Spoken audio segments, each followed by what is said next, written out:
Nakatanggap na raw ang Bureau of Jail Management and Penology o BJMP ng release order para sa aktres at negosyanteng si Nery Naig Miranda mula sa Pasay City Regional Trial Court Branch 112. November 23 nang arestuhin si Miranda dahil sa mga kasong violation of Securities Regulation Code, estafa at syndicated estafa.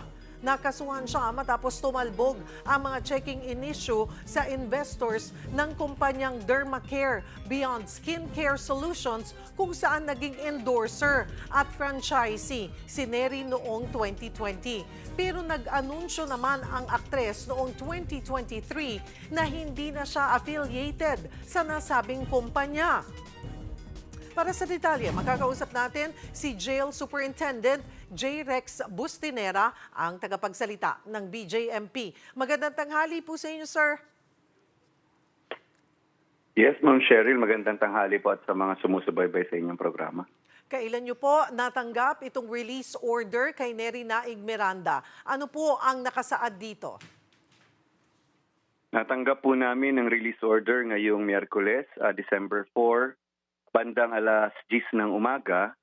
At pinapalaya na nga po si Miss Nery Miranda dito sa kanyang kasong syndicated estafa ng Branch RTC 112. So yun lamang po, release order po natanggap na namin.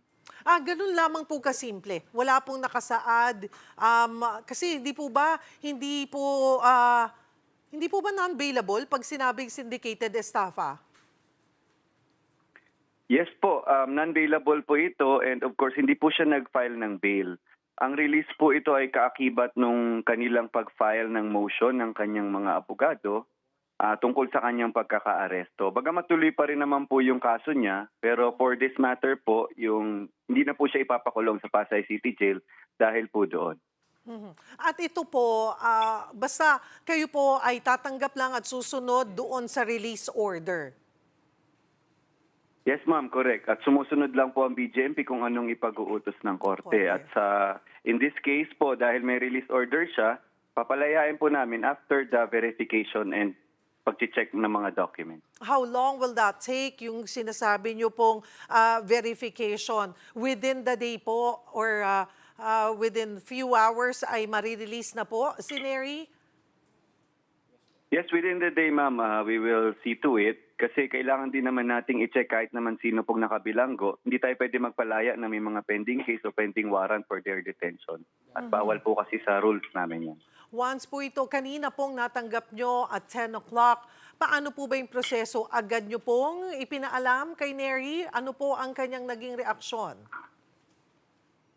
I believe, ma'am, alam na po ng kampo nila ito kasi ang court order po ngayon is digitally communicated na. So with both parties, BJMP at copy furnish naman po yung lawyers na. So we believe informed na po. And of course, in-inform na rin po namin ang si Nery and then kasi ipaprocess po yung kanyang release. Nitong nakaraang mga araw ay nasa ospital si Nery matapos nga po siyang mapagbigyan ng medical furlough. Kumusta na po ang kanyang kalagayan?